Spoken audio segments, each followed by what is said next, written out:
નમસ્કાર વિદ્યાર્થી મિત્રો, ધોરણ 12 નામાના મૂળ તત્વો ભાગ 2 શેર મૂડીના વ્યવહારો વિશે આપણે જોઈ ગયા છે. વિદ્યાર્થી મિત્રો, આજે આપણે આ ચેપ્ટરની અંદર બોર્ડની પરીક્ષાની અંદર પૂછાતા દાખલાઓનો અભ્યાસ કરીશું. અત્યાર સુધી આપણે જેટલી બી બાબતો શીખ્યા એ બધી પાયાની મૂળભૂત બાબતો હતી, પરંતુ વિદ્યાર્થી મિત્રો, નાના દાખલા બોર્ડની પરીક્ષામાં પૂછતા નથી. 8 ગુણનો એક દાખલો વિભાગ ઈની અંદર તમને પૂછવામાં આવશે. નસીબની વાત કરીએ તો એના વિકલ્પમાં પણ એક દાખલો શેર મૂડીનો જ જનરલી પૂછતા હોય છે, એટલે શેર મૂડીના 2 દાખલા પૂછે, એમાંથી આપણે એક દાખલો કરવાનો રહેશે. સારી બાબત એ છે કે પરિસ્થિતિને ધ્યાનમાં લઈને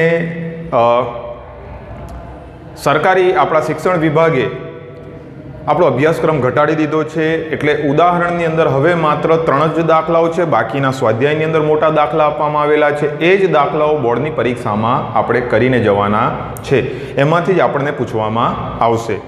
હવે વિદ્યાર્થી મિત્રો, આજે આપણે બોર્ડની પરીક્ષાની જો વાત કરી રહ્યા છે તો પહેલો દાખલો આપણને આપ્યો છે પેજ નંબર 34 ઉપર, ઉદાહરણ નંબર 11. હું જે ઉદાહરણો કરાવું એ વ્યવસ્થિત તમારે એને સમજી અને પાકા કરી નાખવાના છે, કે જેથી કરીને બોર્ડની પરીક્ષામાં તમે 8માંથી 8 ગુણ પ્રાપ્ત કરી શકો. જો તમને અગાઉની પાયાની મૂળભૂત બાબતો વ્યવસ્થિત રીતે સમજાય છે તો હવે તમારે મોટા દાખલાઓની અંદર કંઈ પણ પ્રકારની કોઈ ચિંતા કરવાની રહેતી નથી. આપણે પહેલાં રકમ વાંચીશું. રકમ વાંચ્યા બાદ પછી આપણે દાખલો સોલ્વ કરવાનો પ્રયત્ન કરીએ. નાઝનીલ ટેક્સટાઇલ લિમિટેડ ₹10ના એક એવા 12 લાખ ઇક્વિટી શેર બહાર પાડ્યા. તો પહેલાં પાયાની મૂળભૂત ગણતરી તમને અહીંયા સમજાવી દો, પછી આપણે દાખલો સોલ્વ કરવાનો છે. યાદ રાખજો, આ તમારી ગણતરી તમારી સમજૂતી માટે છે. બોર્ડની પરીક્ષામાં તમારે આવું કંઈ કરવાની જરૂર રહેતી નથી. ત્યાં તો માત્ર આમનોંધના આધારે તમને ગુણ મળવાપાત્ર થશે. અહીં આગળ નાઝનીલ લિમિટેડના ચોપડે આપણે શેર મૂડીના વ્યવહારોની હિસાબી નોંધો આપવાની છે, આમનોંધના સ્વરૂપે. એની ખતવણી પણ કરવાની હોતી નથી, તમને માત્ર આમનોંધ જ પૂછતા હોય છે. હા, કદીક આપણને શેર જપ્તી ખાતું બનાવવાનું કે અરજીનું ખાતું બનાવવાનું કે મંજૂરીનું, તો આપણે સરળતાથી બનાવી શકીએ છીએ. શેર મૂડીનું ખાતું બનાવવાનું કે તો પણ બનાવી શકીએ. પણ જનરલી મોટા દાખલામાં બોર્ડની પરીક્ષાની અંદર ટાઈમિંગને ધ્યાનમાં લઈને આ બધી બાબતો પૂછતા નથી. અને ખતવણી કરવી આમનોંધના આધારે તો તમને ખબર જ છે કે આમનોંધ આવડે તો કોઈ પણ ખાતાની અંદર ખતવણી કરવાનું કહે આમનોંધના આધારે તો આપણે સરળતાથી કરી શકીએ છીએ.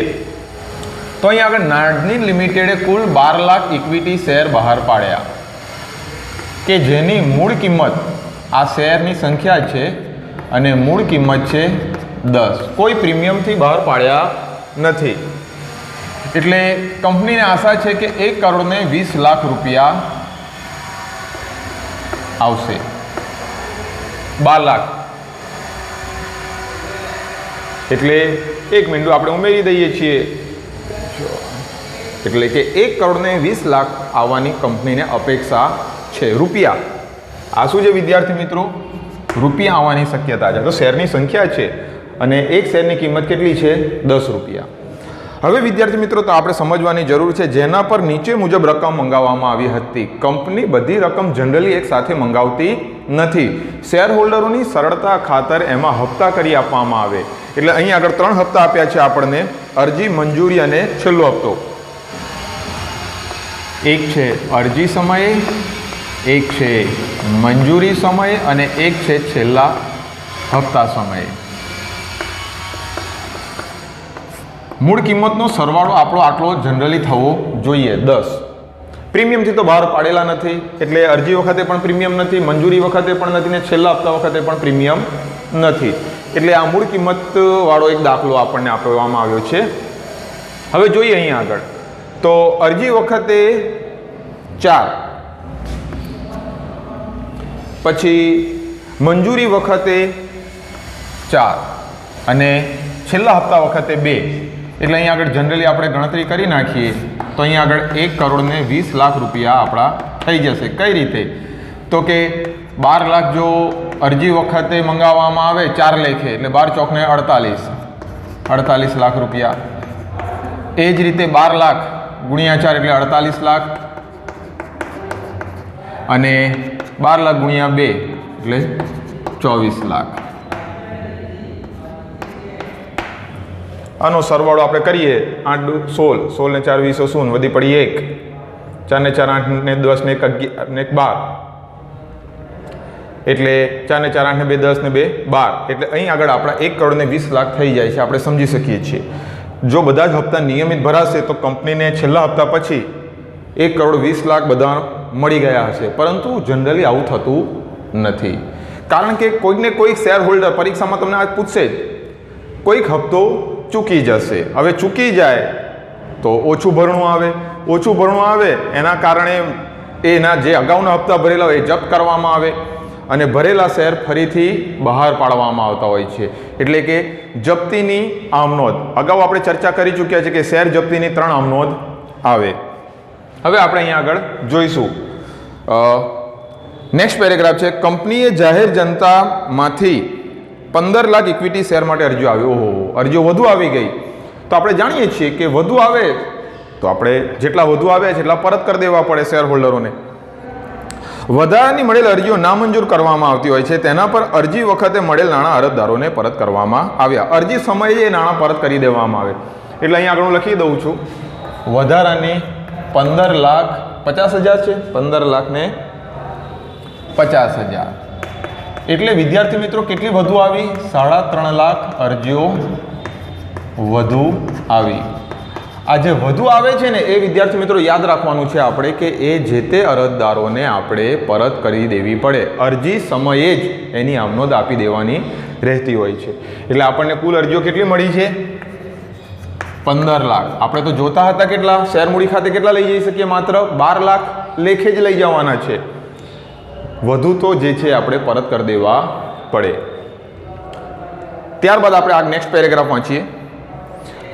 હારૂન કે જેના 8,000 શેર મંજૂર કરવામાં આવ્યા હતા. જો હારૂન નામનો એક શેર હોલ્ડર છે કે જેણે 8,000 લેખે કંપનીમાં 8,000 શેર કંપનીના ખરીદ્યા છે. તેણે મંજૂરી અને છેલ્લા હપ્તા વખતની રકમ ચૂકવી ન હતી. એટલે હારૂન નામનો જે વ્યક્તિ છે એ મંજૂરી અને છેલ્લા, એટલે અહીંયા હું લખું છું હારૂન કે જે કેટલા શેર ધરાવે છે? 8,000. એણે કયા કયા શેર નથી ભર્યા? મંજૂરી સમય અને છેલ્લા હપ્તાની રકમ ભરી નથી. એનો અર્થ એ થયો કે એણે અરજી સમયે તો નાણાં ભર્યા છે, પરંતુ કયો હપ્તો ચૂકી ગયો? મંજૂરી અને છેલ્લો હપ્તો. અને આપણે જાણીએ છીએ કોઈ શેર હોલ્ડર હપ્તો ચૂકી જાય તો એના શેર જપ્ત કરવામાં આવે અગાઉના ભરેલા, અને એ શેર કંપની ફરીથી બહાર પાડતી હોય છે.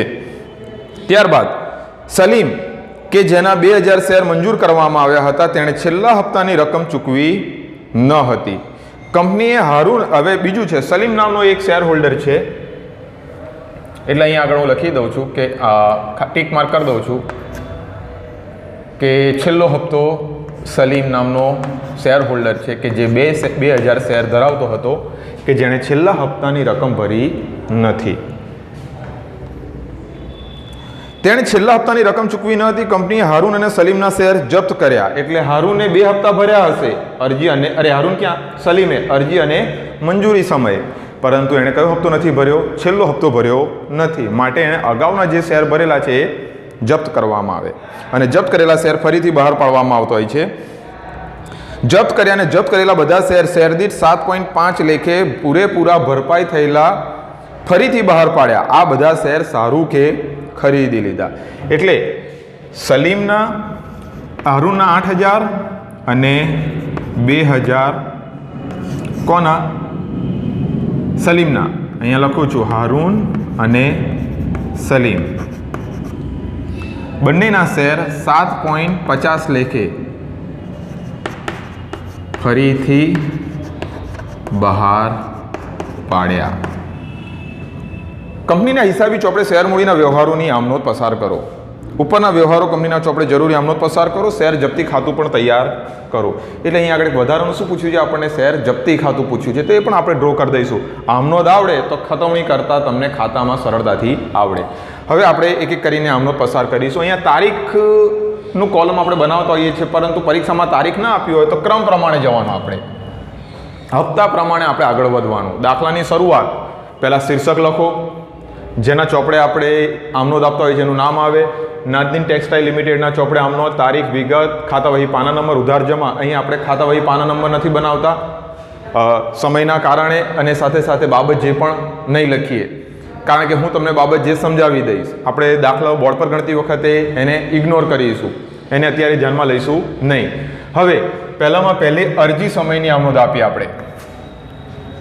તો આપણે જાણીએ છીએ કે જ્યારે અરજી સમયે આપણને, એટલે કે નાદની લિમિટેડ વતી આપણે હિસાબો તૈયાર કરી રહ્યા છે કે જ્યારે આપણને નાણાં મળે ત્યારે હિસાબી ચોપડે શું આમનોંધ થાય? બેંક ખાતે ઉધાર. જ્યારે નાણાં મળે ત્યારે બેંક ખાતે ઉધાર, તે ઇક્વિટી શેર અરજી ખાતે. તમારી જાણ સારું ગણતરી કરી દઉં છું અહીંયા આગળ.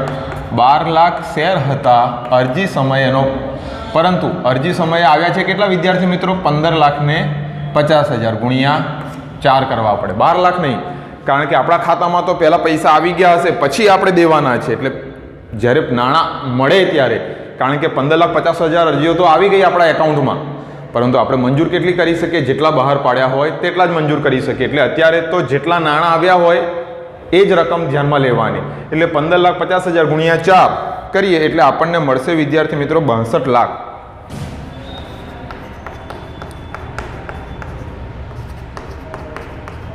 ₹62,00,000 આપણા એકાઉન્ટમાં આવ્યા. હવે આપણે બોર્ડ ઓફ ડાયરેક્ટરની મિટિંગ બેસે, એની અંદર ઠરાવ પસાર કરવામાં આવે કે શેર અરજીના નાણાં શેર મૂડી ખાતે લઈ ગયા તેના. તો અને જેટલા બી મંજૂર કર્યા હોય તેટલા આપણે શેર મૂડી ખાતે લઈ જવાના છે, અને વધારાના જે નાણાં છે એ આપણે જે તે શેર હોલ્ડરોને પરત કરી દેવાના હોય. તો એની આમનોંધ યાદ રાખજો. ઇક્વિટી શેર અરજી ખાતે ઉધાર. જેટલા અહીંયા આપણે જમા કર્યા હતા તેટલી રકમ આવશે અહીંયા 62 લાખ. તે ઇક્વિટી શેર મૂડી ખાતે. અહીંયા નોંધ યાદ રાખજો કે આપણે શેર મૂડી ખાતે જેટલા બહાર પાડ્યા હોય તેટલા જ નાણાં આપણે લઈ જઈ શકીએ. એટલે આપણે તો ખરેખર હજી સમય કેટલા બહાર પાડેલા છે? 12 લાખ. નાણાં આવ્યા છે વધુ, 15,50,000 અરજીઓ વધુ આવી છે, પરંતુ શેર મૂડી ખાતે તો આપણે જેટલી રકમ બહાર પાડી હોય એટલા જ લઈ જઈ શકીએ. એટલે અહીં આગળ આવશે 48 લાખ. બીજું, જે વધુ આવ્યા છે એ જે તે શેર હોલ્ડરોને પરત કરી દેવામાં આવે. એટલે આપણી બેંક સિલક અહીંયા વધી હતી, હવે આપણી બેંક સિલક ઘટે. બેંક એ આપનાર બનશે, હવે લેનાર નહીં. એટલે અહીંયા આગળ શબ્દ આવશે તે બેંક ખાતે. અને બેંક ખાતું આપણા જે ક્યારે જમા કરી શકે? જ્યારે અહીંયા સિલક ઘટે ત્યારે. સિલક વધે, બેંક સિલક વધે આપણી તો ઉધાર, બેંક સિલક આપણી ઘટે તો જમા. હવે અહીં આગળ યાદ રાખવાનું છે કે આપણે કેટલા વધુ આવી ગયા છે? 3,50,000 અરજીઓ વધુ આવી છે ગુણ્યા 4. એટલે અહીં આગળ આપણે 3,50,000 ગુણ્યા 4 કરીએ એટલે 14 લાખ રૂપિયા આવશે. આટલા નાણાં આપણે જે તે શેર હોલ્ડરોને પરત કરી દેવાના રહે. તો વિદ્યાર્થી મિત્રો આ બાબત ધ્યાનમાં રાખજો. હંમેશ માટે દરેક હપ્તાની 2 અસર હોય, એટલે એક હપ્તો અહીંયા આપણો સોલ્વ થયો. હવે આપણે આમ જોવા જઈએ ને તો બે અરજીની, 2 મંજૂરી અને છેલ્લા હપ્તાની 2, બધાની કેટલી આવશે? 2 એટલે 6 થઈ ગઈ, અને 3 જપ્તીની, એટલે કુલ 9 આમનોંધ આપણે અહીંયા પસાર કરવાની રહેશે. નંબર 3 અરજીનું પૂરું થઈ ગયું. હવે મંજૂરી સમય. પણ મંજૂરી સમય યાદ રાખજો વિદ્યાર્થી મિત્રો કે આપણે સમજૂતીની અંદર એક ગણતરી કરી લીધી છે કે હારૂન નામનો એક શેર હોલ્ડર છે કે જેણે મંજૂરી અને છેલ્લા હપ્તાની રકમ ભરી નથી. પરંતુ પહેલાં તો આપણે ઠરાવ પસાર કરવાનો થાય. કેવો ઠરાવ? બાબત જેની અંદર આપણે વાંચીએ છીએ કે શેર મંજૂરીના નાણાં લેણા થયા તેની આમનોંધ. તો એની આમનોંધ અહીંયા આપું છું, જરા ધ્યાન આપજો. ઇક્વિટી શેર મંજૂરી ખાતે ઉધાર. ઇક્વિટી શેર મંજૂરી ખાતે ઉધાર, તે ઇક્વિટી શેર મૂડી ખાતે. તો આની ગણતરી તમને ખ્યાલ જ છે વિદ્યાર્થી મિત્રો. 12 લાખ ગુણ્યા 4 એટલે આપણને 48 લાખ રૂપિયા મંજૂરી સમયે આવવાની અપેક્ષા છે. આપણને કેટલી શેર મૂડી આવવાની અપેક્ષા છે?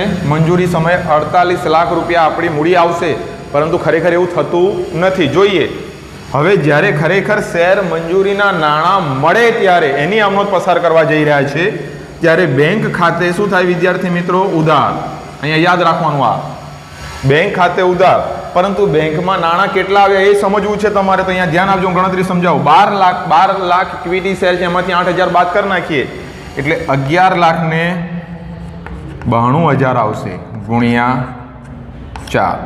અને મળવાના બાકી હપ્તા ખાતે ઉધાર કે જે આપણને મળ્યા નથી, કેટલો નથી મળ્યા? 8,000 ગુણ્યા 4. તે ઇક્વિટી શેર મંજૂરી ખાતે, અહીં આપણે લખીશું 48 લાખ. 8 ચોકને 32,000 ઓછા આવ્યા છે. 48 લાખમાંથી 32,000 બાદ કરી દઈએ એટલે આપણને મળશે 47,68,000. 47,68,000. 11,92,000 ગુણ્યા 4 કરશો એટલે તમને 47,98,000 મળી જશે. તો આ જ્યારે શેર મંજૂરીના નાણાં મળે ત્યારની આમ નોંધ. 2 થઈ ગઈ વિદ્યાર્થી મિત્રો. હવે આપણે આ સોલ્વ થઈ ગયું મંજૂરીનું. હવે આપણે જઈએ છેલ્લા હપ્તા તરફ, 5મું. આ જ રીતે કે જ્યારે છેલ્લા હપ્તાનો ઠરાવ પસાર કરવામાં આવે એટલે કે નાણાં લેણા થયા તેની આમ નોંધ, તો આપણને અપેક્ષા કેટલી છે જોઈએ. ઇક્વિટી શેર છેલ્લા હપ્તા ખાતે ઉધાર, તે ઇક્વિટી શેર મૂડી ખાતે. આને સમજવાનો પ્રયત્ન કરજો. તો ઇક્વિટી શેર છેલ્લા હપ્તાની રકમ તો આપણી 12 લાખ જ આવશે, પણ ગુણ્યા કેટલા કરીશું આપણે? 2, એટલે 12 દુને 24 લાખ રૂપિયા આપણને આવવાની અપેક્ષા છે.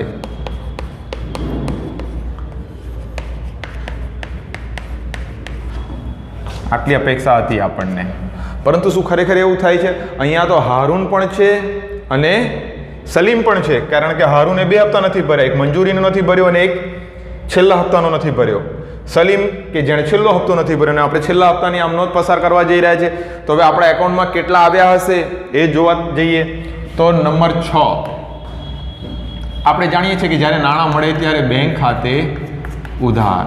અહીંયા તમને સમજાઈ ગયું હશે. 11,90,000 લખીશ. કેમ 90,000? 12 લાખમાંથી સાહેબ તમે કેમ 10,000 બાદ કરી દીધા? તો 8,000 હારૂને છેલ્લો હપ્તો નથી ભર્યો અને 2,000 સલીમે નથી ભર્યો, એટલે 8,000 વત્તા 2,000 એટલે કે 10,000 ઓછો આવ્યો છે, એટલે ગુણ્યા 2. એ જ રીતે મળવાના બાકી હપ્તા ખાતે ઉધાર 8,000 સલીમના અને 8,000 હારૂનના અને 2,000 સલીમના, એટલે કેટલા આવશે વિદ્યાર્થી મિત્રો? 10,000. 10,000 ગુણ્યા 2 એટલે કે 20,000 ઓછા આવ્યા છે. તે ઇક્વિટી શેર છેલ્લા હપ્તા ખાતે આપણને છેલ્લા હપ્તામાં કેટલા આવવાની આશા હતી? 24 લાખ. 24 લાખમાંથી આપણે 20,000 ઓછા કરી નાખીએ એટલે 23 લાખને રકમ આવશે 80,000. 23,80,000. તો વિદ્યાર્થી મિત્રો આ રીતે આપણે 6 આમનોંધ આપણી થઈ ગઈ. 2 અરજી સમયની, 2 મંજૂરી સમયની અને 2 આખરી હપ્તા વખતની. કંપનીએ શેર અધ વચ્ચે બહાર નથી પાડી દીધા. કંપનીએ બધા હપ્તા આવી ગયા પછી શેર બહાર પાડ્યા છે. એ બાબત ધ્યાનમાં રાખજો. અમુક દાખલાઓ આપણે એવા પણ આવશે કે અધ વચ્ચે કંપની શેર ફરીથી બહાર પાડી દે. હવે કંપની દાખલા તરીકે મંજૂરી પછી જ બહાર પાડી દેતી હોય તો વિદ્યાર્થી મિત્રો શેર જપ્તીની આમ નોંધ એ તરત જ પછી લઈ લેવાની રહેશે. પરંતુ બધા જ હપ્તાઓ પછી કંપની જો બહાર પાડે, જપ્તીની આમ નોંધ છેલ્લે આવે ત્યારે છેલ્લી આવશે. હવે નંબર 7 અહીંયા તમારી જાણ સારું લખું છું. જપ્ત કરવામાં આવે ત્યારે. તો આપણે જાણીએ છીએ જે નથી થતું એ થતું હોય છે ત્યારે. કારણ કે અહીંયા તમે જુઓ શેર મૂડી ખાતું જમા થયું છે, અહીંયા શેર મૂડી ખાતું જમા થયું છે, અહીંયા શેર મૂડી ખાતું જમા થયું છે, કારણ કે મૂડી આવી છે. પરંતુ જપ્ત થવાના કારણે શેર મૂડીમાં ઘટાડો થાય, માટે શેર મૂડી ખાતે ઇક્વિટી શેર મૂડી ખાતે ઉધાર. તે અહીંયા આપણે રકમ લખી દઈએ. કુલ 10,000 શેર છે ગુણ્યા 2 ગુણ્યા 10 એટલે આપણે લખીએ 1 લાખ રૂપિયા. કારણ કે 8,000 સલીમના 8,000 હારૂનના અને 2,000 સલીમના, તે ઇક્વિટી શેર જપ્તી ખાતે અને તે બાકી હપ્તા ખાતે. હવે અહીં આગળ આપણે આ બાબત સમજવાની જરૂર છે. તો સલીમ જે છે, હારૂનનું પહેલાં લઈ લઈએ. હારૂને કયો હપ્તો ભર્યો હશે? અરજી સમયે એણે નાણાં ભરેલા છે, એટલે આની અંદર એના કેટલા સમાયેલા છે? 8000. એટલે 8000 ગુણ્યા 4, એટલે અહીં આગળ લખી દઉં 8000 ગુણ્યા 4, એટલે 8 ચોકને 32000. તો સલીમે કેટલા નાણાં નથી ભર્યા? એ તો આપણી પાસે છે જ 32000, બરાબર છે. એટલે અહીં આગળ આપણે લખીશું હારૂન 32000 તો છે જ, બાકી હપ્તા એનો કેટલો હતો? 32000 બાકી રહેલા. અને અહીંયા બાકી હપ્તો કેટલો છે બંનેનો? 20000. એટલે 32 ને 20 52. તો બાકીના 48000 હશે. હવે 48000 કઈ રીતે છે એ પણ સમજી લઈએ આપણે. બાકીના કેટલા આવશે વિદ્યાર્થી મિત્રો? 48000 આવશે. એ તમારે સમજાવું છે, અહીંયા સમજો. 8000 અરજી સમયે તો એણે ભરેલા છે. કોણે? હારૂને. હવે આપણે સલીમની વાત કરીએ તો સલીમે કયા કયા નાણાં ભરેલા છે? અરજી અને મંજૂરી.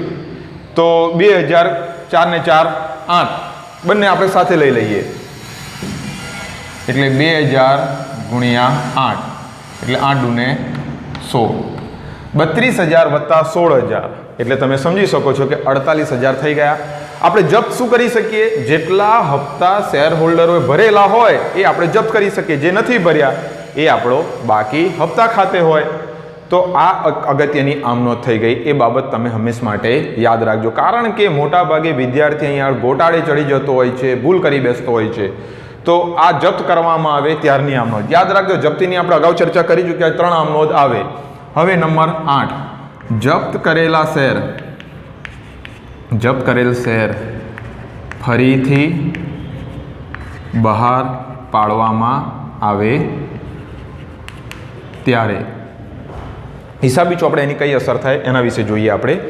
તો જપ્ત થયેલા આપણે શેર બહાર પાડીએ એટલે હવે વિદ્યાર્થી મિત્રો પૈસા આવશે બેંક ખાતે ઉધાર. અને 10000 કુલ શેર હતા ગુણ્યા 7.5, કારણ કે તમે જોઈ શકો છો અહીંયા આપણે લખ્યું જ છે 8000 હારૂનના અને 2000 સલીમના, એટલે 10000 ગુણ્યા 7.50, એટલે આવશે 75000. 75000 એટલે આ શેર વટાવથી બહાર પાડેલા છે એમ કહેવાય. ઇક્વિટી શેર જપ્તી ખાતે ઉધાર 10000 ગુણ્યા 2.5, બાકીના 10માંથી 7.5 બાદ કરીએ એટલે 2.5, એટલા જપ્ત કરવાના છે આપણે 25000. અને આ બાબત યાદ રાખવાની કે હવે શેર મૂડી ખાતું આપણું જમા થશે. ઇક્વિટી શેર મૂડી ખાતે આપણી મૂડી 1 લાખ રૂપિયા થવી જોઈએ. અહીંયા 10000 શેર પૂરેપૂરા ભરપાઈ થઈ ગયેલા ફરીથી બહાર પાડ્યા છે, વટાવથી કહેવાય, ગુણ્યા 10 એટલે 1 લાખ રૂપિયા. હવે અહીં આગળ આપણે જપ્ત કરેલા શેર ફરીથી બહાર પાડ્યા એની આમનોંધ આપી. અને છેલ્લે કઈ આમનોંધ પસાર કરતા હોઈએ છીએ? જપ્તીની રકમ મૂડી અનામત ખાતે લઈ જવામાં આવે ત્યારે, એ આપણો છેલ્લો દાખલાનો અંતિમ પડાવ છે.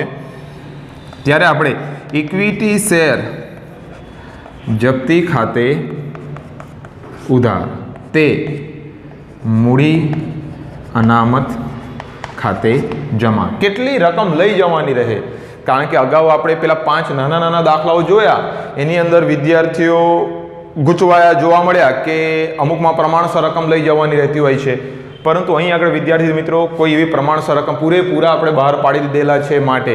પરંતુ 10000 જપ્ત કરેલા હોય ને એમાંથી 8000 કે 5000 બહાર પાડવામાં આવે ત્યારે પ્રમાણસર રકમ આપણે મૂડી અનામત ખાતે લઈ જવાની રહેતી હોય છે. પરંતુ અહીં આગળ તો પૂરેપૂરા ભરપાઈ થઈ ગયેલા ફરીથી બહાર પાડવામાં આવ્યા, એટલે પ્રમાણસર રકમનો કોઈ પ્રશ્ન ઊભો થતો નથી. બીજું વટાવથી બહાર પાડ્યા છે, એટલે અહીંયા ધ્યાન આપજો. ઇક્વિટી શેર જપ્તી ખાતાની બાકી છે જમા બાકી 48000, જ્યારે જપ્ત કર્યા ત્યારે અને ફરીથી બહાર પાડ્યા ત્યારે શેર જપ્તીની રકમ છે 25,000, ત્યારે મૂડી અનામત ખાતે તમારે સિમ્પલ કેલ્ક્યુલેશન કરવાનો, જમા બાકીમાંથી ઉધાર બાકી બાદ કરવાની, 48,000 ઓછા 25,000, એટલે વિદ્યાર્થી મિત્રો અહીં લખી દઉં 48,000 માઇનસ 25,000, એટલે 23,000 આપણે મૂડી અનામત ખાતે લઈ જવાના રહેશે. તો આ બાબત આપણા માટે ખૂબ જ અગત્યની હતી. હવે અહીં આગળ આ લોકો આપણને શું કહે છે કે શેર મૂડી ખાતું તૈયાર, શેર જપ્તી ખાતું તૈયાર કરો એમ આપણને કહેવામાં આવ્યું છે. તો પહેલાં તો આપણે આના સરવાળા કરી નાખીએ. એક જ બાજુનો સરવાળો કરવાનો છે, કારણ કે આમનોંધની એક લાક્ષણિકતા શું છે વિદ્યાર્થી, બંને બાજુના સરવાળા હંમેશા સરખા થાય. તો 9,61,92,000, 9,61,92,000, 9,61,92,000 આના સરવાળો છે. હવે આપણને દાખલાની અંદર શું કહેવામાં આવ્યું હતું વિદ્યાર્થી મિત્રો કે તમે શેર જપ્તી ખાતું તૈયાર કરજો. તો આપણે અહીંયા આગળ ખાતું દોર નાખીએ છીએ ટી શેપમાં, ઇક્વિટી શેર જપ્તી ખાતું. અહીંયા આપણે ઉધાર લખીએ છીએ, અહીંયા જમા. હવે શેર જપ્તી જ ખાતું કીધું છે એટલે જપ્તીની તો 1, 2 ને 3 જ આમનો છે વિદ્યાર્થી મિત્રો. અહીંયા આગળ ઇક્વિટી શેર જપ્તી ખાતે જમા, પરંતુ વિરુદ્ધમાં નામ શું છે, શેર મૂડી. તો અહીંયા લખીશું ઇક્વિટી શેર મૂડી ખાતે રકમ લખવાની 48,000. અહીંયા ધ્યાન આપજો, આપણે ખતવણી કરી રહ્યા છીએ આમનોંધના આધારે ખાતા વહીમાં. ત્યારબાદ શેર જપ્તી અહીંયા છે, પણ વિરુદ્ધમાં નામ શું છે, શેર મૂડી ખાતે. કેટલા છે, 25,000. તો અહીંયા લખીશું ઇક્વિટી શેર મૂડી ખાતે 25,000. રકમ તો એની સામે જે છે એ જ લખવાની છે. 9 ની અંદર આપણે શેર જપ્તી ખાતું ઉધાર, તો ઉધાર બાજુ આપણે આમનો ખતવણી કરીશું, પરંતુ વિરુદ્ધમાં શું નામ લખીશું, મૂડી અનામત ખાતે. ઇક્વિટી શેર મૂડી અનામત ખાતે, મૂડી અનામત ખાતે ₹23,000. અહીંયા ખાતા વહીની કોઈ બાકી રહેશે નહીં, બંને બાજુના સરવાળા સરખા થઈ જાય છે વિદ્યાર્થી મિત્રો, કારણ કે પૂરેપૂરા ભરપાઈ થઈ ગયેલા ફરીથી બહાર પાડ્યા, અને જે સારું કે ખરીદી બી લીધા છે, એટલે અહીં આગળ શેર જપ્તી ખાતું બંધ થઈ જશે, કોઈ પણ બાકી પડશે નહીં. તો અહીં આગળ આ જેટલી બી બાબતો આપણે અહીં આગળ સમજ્યા છે એનો વ્યવસ્થિત તમે ઘરે રહીને સરસ મજાનો અભ્યાસ કરતા રહેજો, વારંવાર પુનરાવર્તન કરતા રહો. કારણ કે મારું એક વિધાન છે જે તમે વારંવાર સાંભળ્યું હશે કે કોઈ પણ વિદ્યાર્થી હોય કે વ્યક્તિ હોય, હંમેશા પ્રેક્ટિસથી જ પરફેક્ટ બનતો હોય છે. તમે માત્ર એક વિડીયો જોવાથી, 2-3 વિડીયો જોવાથી તમારી અંદર પૂરેપૂરી કમાન્ડ ના આવી જાય. તમારે બધા જ દાખલાઓ વ્યવસ્થિત રીતે ઘરે રહીને સતત અભ્યાસ કરતા રહો, સતત પ્રયત્નશીલ રહો. કેમ નથી આવ્યું તેને જાણવાનો પ્રયત્ન કરો, શિક્ષકોની મદદ લો, વિવિધ ડાયજેસ્ટ છે એની મદદ લો, તો તમને દરેક બાબત વ્યવસ્થિત સમજાઈ જશે વિદ્યાર્થી મિત્રો. તો અહીં આગળ આપણે આ દાખલો પૂર્ણ થાય છે. હવે પછી જ્યારે નેક્સ્ટ ટાઈમ ભેગા થઈશું ત્યારે ઉદાહરણ નંબર 12 વિશે આપણે ચર્ચા કરીશું. આ જ રીતે. Have a nice day.